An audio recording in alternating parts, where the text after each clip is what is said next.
श्री स्वामी समर्थ. नमस्कार. मी नंदिनी माझ्या यूट्यूब चॅनलवर तुमचं खूप मनापासून स्वागत करत आहे. तुमच्या मनातील सर्व चांगल्या इच्छा स्वामी महाराज पूर्ण करो ही स्वामींच्या चरणी प्रार्थना करते आणि आजच्या व्हिडिओला सुरुवात करते. तत्पूर्वी तुम्ही जर चॅनलवर नवीन असाल तर चॅनलला सबस्क्राईब करा. त्याचबरोबर शेजारचं जे बेल आयकॉनचं बटन आहे ते प्रेस करा, जेणेकरून मी जेव्हा नवीन व्हिडिओ अपलोड करेन त्याचं नोटिफिकेशन सर्वात आधी तुम्हाला मिळेल आणि तुम्ही एकही व्हिडिओ मिस करणार नाही. तर चला करूया व्हिडिओला सुरुवात. तर पहा, आज वर्षातील शेवटचा गुरुपुरुषम योग आहे आणि त्याचबरोबर आज महालक्ष्मीचे व्रत देखील आहे. गुरुवारचे मार्गशीर्ष महिन्यातील हे व्रत तिसरा गुरुवार असल्यामुळं या दिवसाला अत्यंत महत्त्व प्राप्त झालेलं आहे. त्यामुळे आजच्या दिवशी संध्याकाळी आपल्याला कापरासोबत अशी ही एक वस्तू जाळायची आहे. ही वस्तू जाळल्यामुळे पहा, आपल्या जीवनामध्ये जे काही संकट आहेत, अडचणी आहेत, दोष आहेत, नकारात्मकता आहे, शत्रुबाधा आहे, गरिबी असतील, संकट असेल, दारिद्र्य असेल, हे सर्व दूर होऊन जातं आणि त्याचबरोबर आपल्या घराची, मुलांची प्रगती होते आणि जी काही आपली इच्छा आहे तर ती इच्छा पूर्ण होण्यास मदत होते. तर असा हा उपाय आपल्याला आज संध्याकाळी आवर्जून करायचा आहे.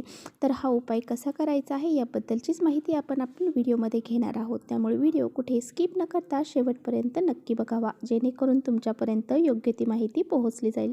आपल्या सर्वांनाच माहीत आहे, कापूर हा किती गुणकारी आहे. कापरामध्ये नकारात्मकता शोषून घेण्याची खूप मोठी शक्ती आहे आणि घरामध्ये सकारात्मक लहरी निर्माण करण्याचं काम कापूर हा करत असतो. त्यामुळे कापूर हा आपल्याला घरामध्ये जाळायचा असतो. तर पहा, आज आहे गुरुपुरुषामृत योग आणि मार्गशीर्ष महिन्यातील तिसरा गुरुवार. तर ह्या योगावर आपल्याला कापूर हा जाळायचा आहे आणि अशा विशिष्ट तिथींना कापराचे उपाय जर आपण केले तर आपल्या घरातली सर्व नकारात्मक शक्ती नष्ट होऊन. आता पहा, जो उपाय मी तुम्हाला सांगणार आहे तर तो उपाय तुम्ही इच्छापूर्तीसाठी करू शकता.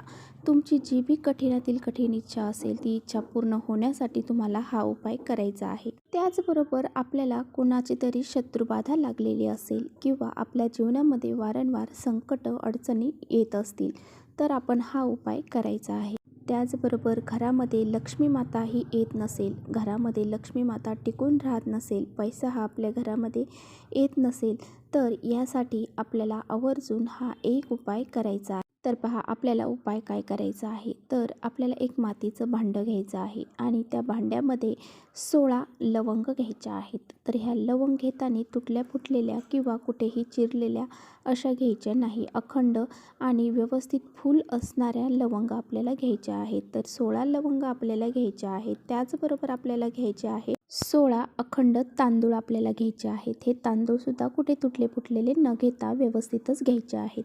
आणि त्याचबरोबर आपल्याला चिमूटभर हळद देखील घ्यायची आहे आणि ही हळद घेतल्यानंतर आपल्याला लागणार आहे 7 आपल्याला कापराच्या वड्या घ्यायच्या आहेत. भीमसेनी कापूर असेल तर अतिउत्तम, तर नसेल तर तुम्ही साधा कापूर घेतला तरी चालेल.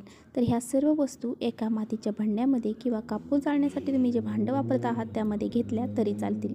आता पहा, हे सर्व वस्तू आपल्याला प्रज्वलित करायच्या आहेत आणि हे आपल्याला आपल्या देवघरासमोर करायचं आहे. जिथे आपण पूजेची मांडणी केलेली आहे तिथे केलं तरी चालेल. जर तुम्ही उपवास पकडत नाही आहे, पूजेची मांडणी केलेली नाही आहे, तरीसुद्धा तुम्ही देवघरासमोर ह्या वस्तू जाळायच्या आहेत. देवघरासमोर बसायचं आहे, आसन टाकून बसायचं आहे, ह्यावर वस्तू प्रज्वलित करायच्या आहेत आणि आपल्याला महालक्ष्मी अष्टकमचं 16 वेळा पठण करायचं आहे. हे महालक्ष्मी अष्टकम हे 8 ओव्यांचं असतं आणि ते आपल्याला पठण करण्यासाठी अगदी 15 मिनिटात तुम्हाला 16 वेळा पठण करून होईल इतकं हे छोटंसं असतं. असा हा अत्यंत प्रभावशाली उपाय आज संध्याकाळी आपल्याला करायचा आहे. या उपायामुळे आपल्यावरती लक्ष्मी माता प्रसन्न होते आणि लक्ष्मी मातेची आपल्यावरती सदा कृपा राहते. आपल्या ज्या इच्छा आहेत त्या इच्छासुद्धा पूर्ण होण्यास मदत होते. लक्ष्मी माता आपल्या घरामध्ये निवास करते आणि ती अखंड स्वरूपामध्ये राहते. आणि ही सेवा आपली करून झाल्याच्या नंतर आपण जी काही इच्छा व्यक्त करणार आहोत ती इच्छा देवीला आपल्याला सांगायची आहे. जी पण आपली इच्छा असेल ती लक्ष्मीला आपल्याला सांगायची आहे. त्याचबरोबर पहा, अजून एक उपाय मी तुमच्याशी शेअर करणार आहे. तो म्हणजे आपल्या घरामध्ये खूप कष्ट तुम्ही करत आहात, मेहनत करत आहात, तरीसुद्धा तुमच्या घरामध्ये पैसा येत नाही, लक्ष्मी तुमच्या घरामध्ये येत नाही. आली तरी ती स्थिर स्वरूपात आपल्या घरामध्ये राहत नाही. कोणत्या ना कोणत्या मार्गाने ती घराच्या बाहेर निघून जाते. म्हणजे अशी अवस्था निर्माण होते की आपल्या घरातून पैसा हा जास्त खर्च केला जातो. जेवढी आपली आमदनी नाही त्याच्यापेक्षा जास्त खर्च आपल्या हातून होतो. आणि पहा, यासाठी आपल्याला एक मातीचं भांडं लागणार आहे आणि त्या मातीच्या भांड्यामध्ये 7 साबुदाणा, जो आपण आपण उपवासासाठी खात असतो, तो 7 साबुदाणे आपल्याला घ्यायचे आहेत. आणि त्याचबरोबर आपल्याला कापूर घ्यायचा आहे. 7च कापराच्या वड्या देखील आपल्याला घ्यायच्या आहेत आणि हे आपल्याला आपल्या देवघरामध्ये लक्ष्मी मातेची पूजा केलेली आहे त्या ठिकाणी जाळायचं आहे. किंवा तुम्ही लक्ष्मी मातेची उपवास करत नाही तरीसुद्धा तुम्ही आपल्या देवघरासमोर हे जाळायचं आहे. आता पहा, हे जे वस्तू जाळलेल्या आहेत आपण त्या जाळत असतानाच आपल्याला ते भांडं उचलायचं आहे, पूर्ण घरभर फिरवायचं आहे आणि आपल्या घरभर फिरून झाल्याच्या नंतर आपल्याला तुळशी मातेसमोर जायचं आहे. तुळशी मातेवरून सुद्धा 3 वेळा घड्याळाचा काटा फिरतो त्याप्रमाणे त्या उतरवून घ्यायच्या आहे आणि आपला जो मुख्य दरवाजा आहे त्या मुख्य दरवाजावरती आपल्याला नेऊन ठेवायचं आहे. असं केल्यामुळे आपल्या घरामध्ये पहा, जी काही नकारात्मक शक्ती आहे ती दूर होऊन जाते. त्याचबरोबर आपला जो भाग्योदय आहे तो होत असतो. म्हणजे आपण जे काही कामं करतो, आपल्या घरामध्ये लक्ष्मी येत नाही किंवा जे काही आली तर ती टिकत नाही, ते सर्व गोष्टी ह्या टिकण्यास सुरुवात होते आणि आपल्या ज्या पैशाच्या अडचणी आहेत पहा, त्यासुद्धा दूर होऊन जातात.